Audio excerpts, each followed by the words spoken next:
kidding me? What the f is wrong with you? You idiot! This is going to be point blank, straightforward.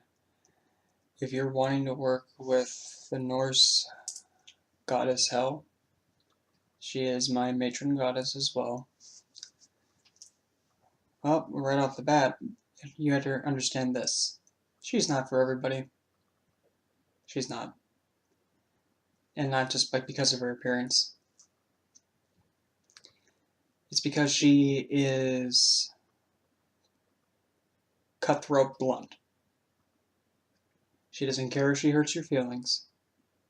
She doesn't care if she makes you mope the worst you've ever moped. She doesn't even care if she has to be the one to come towards you and just backhand you across the face. Essentially. She's a divine being that is completely honest. She doesn't hide nothing. She doesn't lie about anything. She tells you exactly how it is.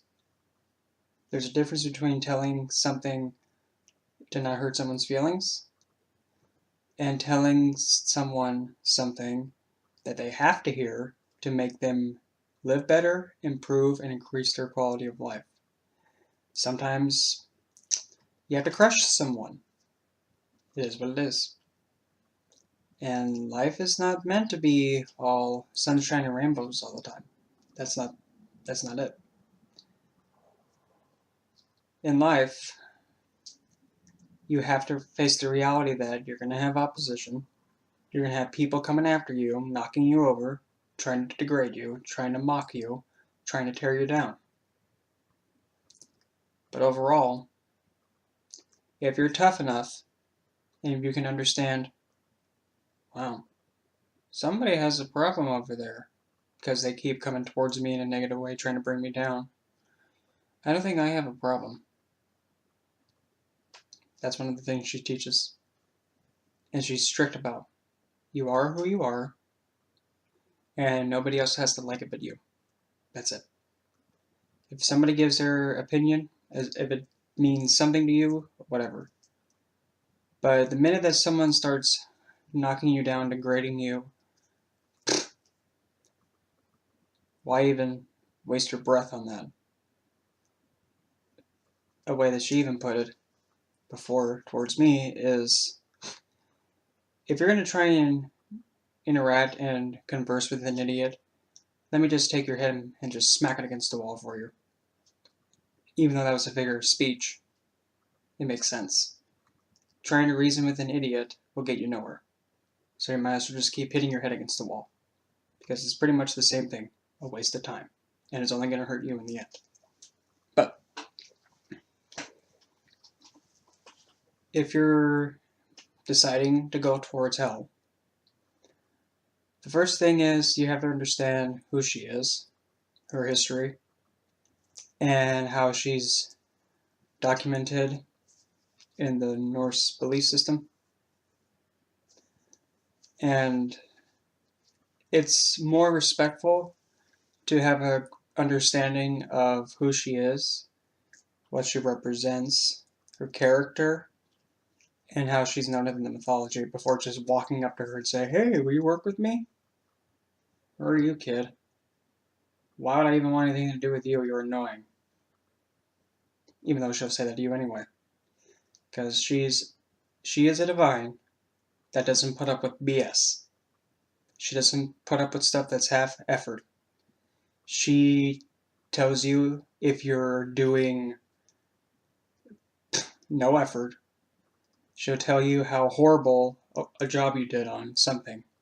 She'll tell you that if you're not sweating, if you're not crying, if you're not in pain after doing a project and finishing it and being completely drained and exhausted, she'll tell you exactly how you did.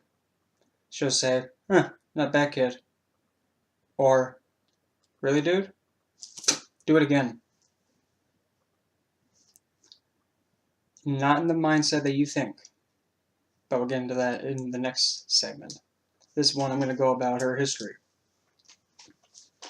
First, this is not the first hell. Before her, there was another hell.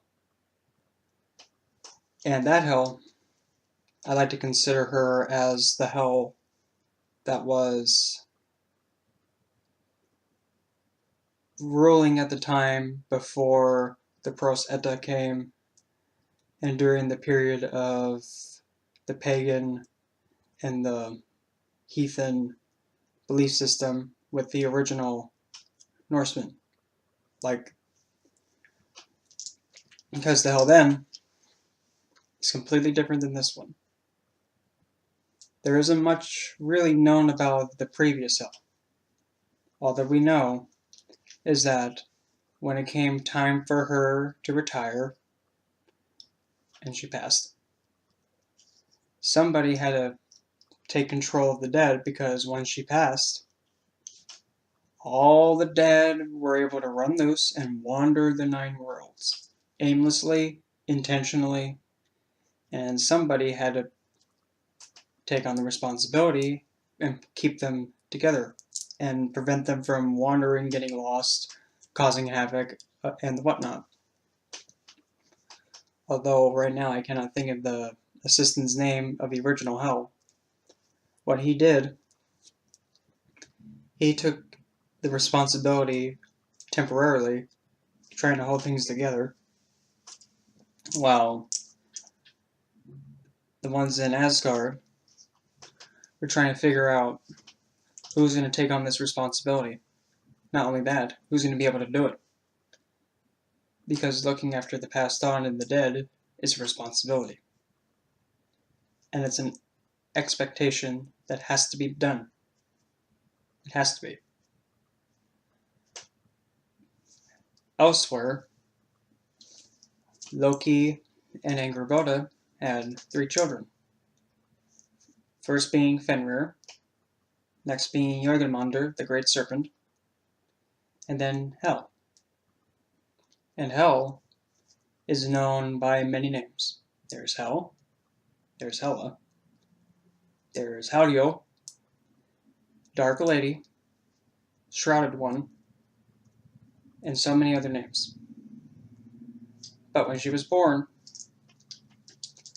a part of her was born with the light side, and the other part originally in shadow, or the dark. As time went on, people started adopting the aspect of one side being living, one side being dead. But originally, she was perceived to be one side in the light, and one side in the dark. Reason being, she has both divine blood and giant blood. When the two of them came together, the physical manifestation of the two, it couldn't mesh with itself. You know, like how you have water and oil? They cannot mix. Somewhat the same idea here. And when she was born, being that the state that she was, originally she was able to move just as any other being of her kind. But as again time went on, she began to actually be portrayed to have one side function just like a normal human being, and the other side just lay limp like dead weight. It could still move, but it just moved very slowly and in a way that's very uncomfortable to watch while she moves it, if that makes sense. Back in Asgard, news spread that Loki and Angrboda had children, and prior to this, Odin heard a prophecy that due to Loki's children, Fenrir, Jormungandr, and Hel, but not Sleipnir, his horse, which is technically her cousin. Okay. He commands and demands that the 3 children, but strangely not the horse, appear before him to prevent Ragnarok from happening, which is known as the last end of days battle, or I believe it's translated to the judgment of the gods, if I remember correctly. I think that's what it is, but it's the same concept. But this is where it can split into two possible directions. The first one, which is the one I'm not particularly fond of, and it's somewhat why, in a way, I'm not really drawn towards Odin. And then there's the one which I prefer to go with because it's more civilized and it's more practical and it's more accepting than just the other one. First, but they both have Odin grabbing Jormungandr, throwing him into the sea. Fenrir gets bound by a piece of fabric that is made by the rarest things in the world and made by dwarves. I don't know how in the world they got the sound of a cat falling. I don't know how they would get that, but it's one of them. And made the fabric and bound Fenrir in it. In Hell, again, depending on which one you're going to go with, Odin reacts two different extremes. The first extreme, he grabs her and pretty much slams her down into the underworld, or known as Helheim, where she takes on the role and is blank. She just gets grabbed and tossed down there. Then there's the other one, which is not really that commonly talked about, which is kind of odd. Because this one, to me, makes more sense and is a bit more divine-like. It's more civilized rather than just grab and toss.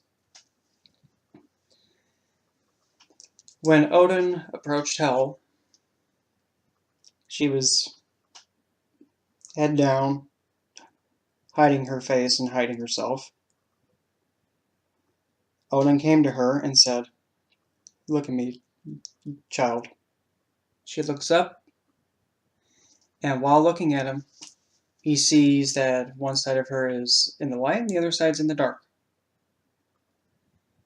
The other gods from Asgard were there, and they were all disgusted and grotesque by her appearance, because she was the only being to look like that. And also, if you want to also implement the idea of one side being rotted flesh, bone, just not pleasant to look at, you can also put that into the shadow. But still, the whole concept is that she had something she had no control over. She was bored with it. So Odin pondered for a short moment and allowed her to enter Asgard with the other divines. The other divines were kind of shocked that Odin would allow that into Asgard. But his reasoning was, she has the blood of the divine in her. She must be allowed into Asgard. But she was.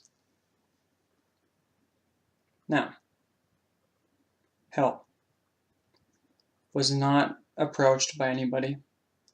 She tried approaching other divine beings up there and interact and have counsel and just simple interactions with one another. She tried. But as soon as she started going towards someone, they ran away. They all judged her from afar. They all looked at her with really uncalled for looks, really inconsiderate, didn't even make simple conversation with her because they were only looking at how she was. And actually, side note, this is actually a statue a friend of mine from Brazil made me, I believe 2 years ago, Yeah, about 2 years ago. Yeah, and I've had this doll for 2 years.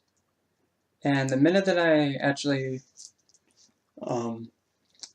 requested him to make it, the minute I saw it, I literally, I kind of shrieked like a schoolgirl.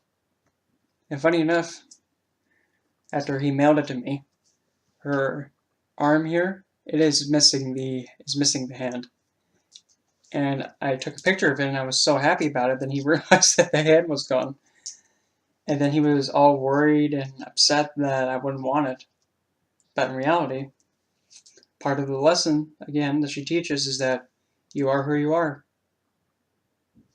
Are you going to accept me for how I am? I can't do anything about it. It is what it is. You're going to take it, or you're going to throw me out because I'm not perfect. So remembering that when I got the doll, I'm like, what? Actually, I prefer her to be like this anyway. It's that aspect of, look, kid, it is what it is. You don't have to like it. That's not the point. Somebody put in all this hard work and effort for you to have an image of a divine being that you're really close with. And if you're going to just throw it away, I don't think so. That's what I was thinking. So I'm like, actually, I like it. In fact, I prefer it this way. But because of how Hell was being interacted with and shunned by everybody else, she decided, that's it. I want out of this place.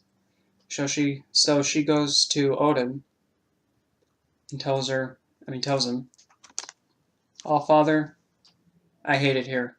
I want to get out of here now." "But why do you want to leave such a beautiful place? Nobody comes near me, talks to me, or even says hello. All they do is look at me, judge me, and I don't even care. I don't want to be here anymore. There's no good reason for me being here. I'm unhappy. I want out." Odin, kind of puzzled and shocked, was trying to understand why. I mean, there's everything in the world, every comfort in Asgard, so why would she want to leave? It's because you can give everyone everything in the physical world, but if they're not full on the inside or happy on the inside, it doesn't matter what's around them. It doesn't matter. If they're horrible and pretty much decayed on the inside, it doesn't matter. So knowing this, Odin told her to come back the following day, which she did. He then made a proposition to her, saying, "If you really want to leave Asgard, I'm giving you the option of Helheim." Because bear in mind, during all this too, the previous house assistant is still holding everything together. But Odin told her, if you're going to go to Helheim and accept my offer, you have to understand. You will have the responsibility of looking after those in the underworld. You have to do it. As well, you'll get supreme rule of the dead. Hold that thought. And understand,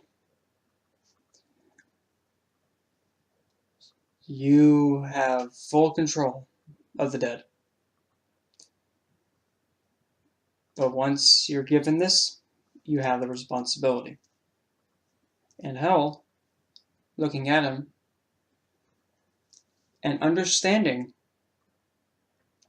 her choice and option, made a vow. And to this day, she still holds it. And she vowed that every living being, man, animal, plant, anything that was sent to her or came towards her in the afterlife, or even if she went towards somebody and they went with her, She would caretake to them, feed them, provide shelter for them, and cater to their every need, even if it was just a bare necessity. She vowed that she would care for everything that she received from the living. So with that choice, and her accepting the responsibility, Odin then sent her and gave her the right to Helheim. And in the first version of this, she was pretty much cursed to never to be allowed in Asgard and Valhalla because of her appearance. But in this version, she's not cursed. However, though, she prefers to stay where she is assigned and where her responsibility is at. So, being given Helheim and allowing the assistant to leave and take his leave to Valhalla and Asgard, Hel came in. She looked around the underworld, did not like how it was, and keep in mind this: she has the responsibility of the passed on and the afterlife. Understand that because she has the responsibility, what she does with them is up to her.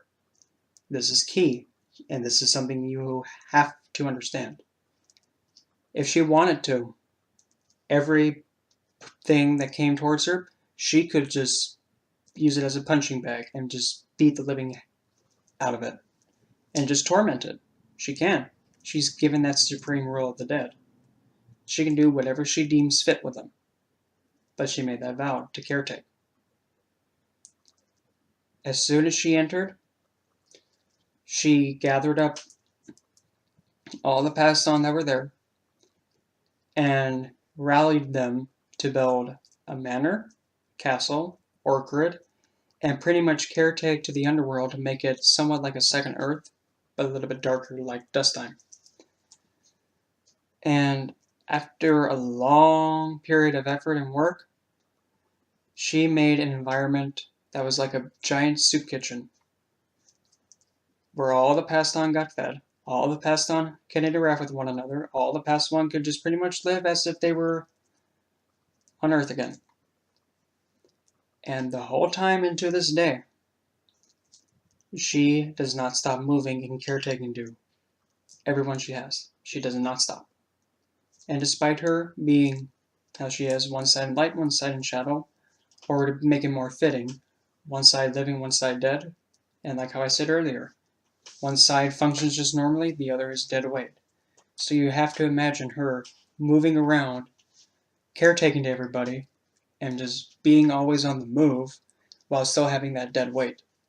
And she still moves because she knows that she understands that people and anybody and anything deserve to have someone who will not judge them, who will not look down on them, and instead see them as somebody who needs someone there for them.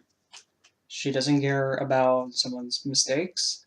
She doesn't care about the worst you got. She doesn't care how you look. She doesn't care about any illness you had. She doesn't even care about any crime you committed.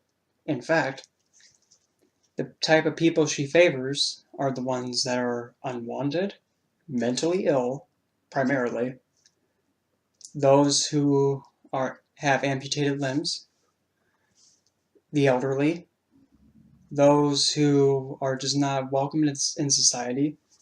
She also is for people who are mentally insane, mad people, psychologically damaged people, outcasted, outlawed people, and anybody else that is unwanted by any other divine faith, be it Christian,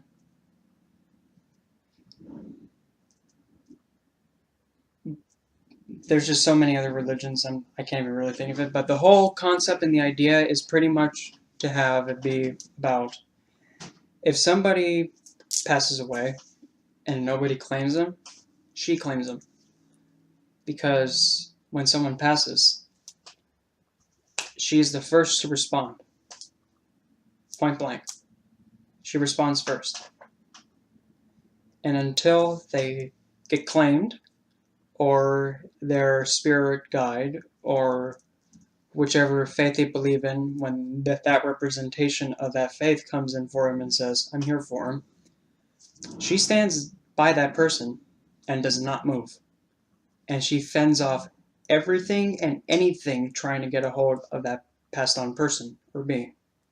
Primarily it's people, though. If you want to see something terrifying, watch, and you should see how she goes after stuff trying to manipulate or manipulate someone who just passed away. She's ruthless, very ruthless. And actually, there was an image that a friend of mine showed me about a friend of hers who passed in a motorcycle accident.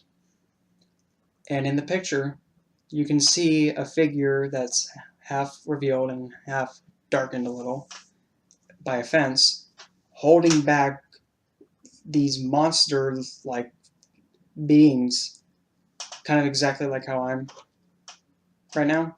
She's holding them back from him, because that person's being is still there, and all these other beings are trying to get to him and take control of him or take his energy. She's standing in the forefront just saying, you're not getting him. And until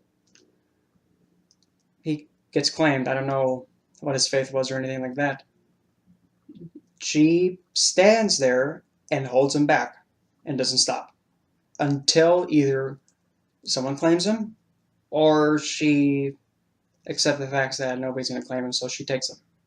She does everything that she can to ensure that if someone passes on, they go to a place where they can be at peace, not be manipulated. And that's something she's very strict about.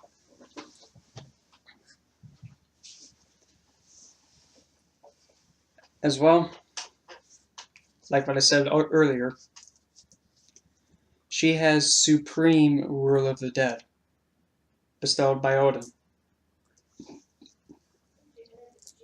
Now you have to understand this. When Hel was given that power by Odin himself, there is something he did not think about.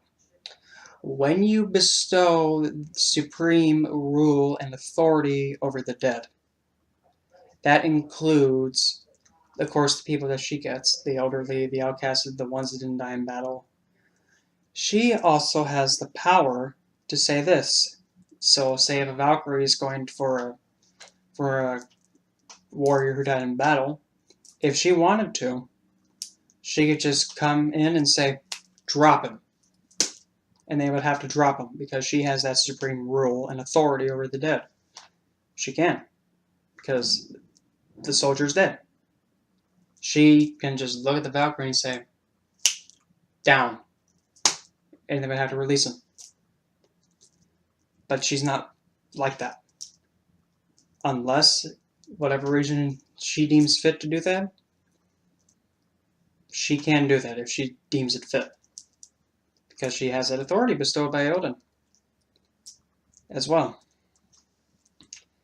In return for giving her not only just a responsibility, but pretty much giving her something that makes her fulfilled, that is when she gave Odin his ravens, Mugen and Tugen. I cannot recall their names properly, but as the thank you, that's when she gave him his 2 ravens. Other than that,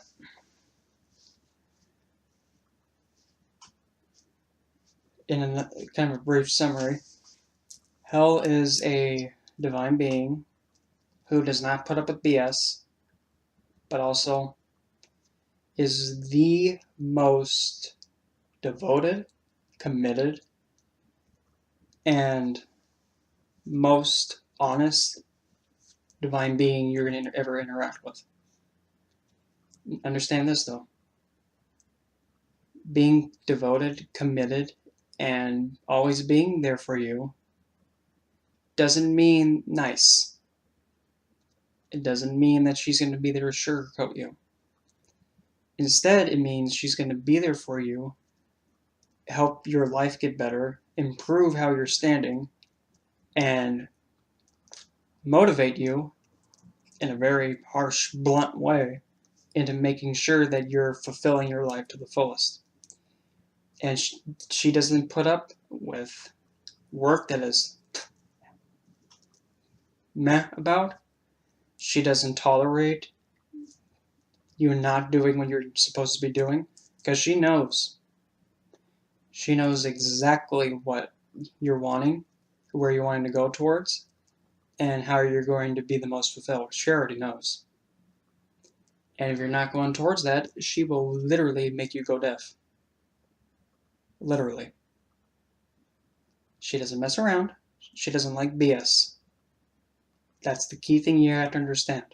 If you're going to go towards her, you have to understand you got to be completely open and understand that she will come after you and then tear you down.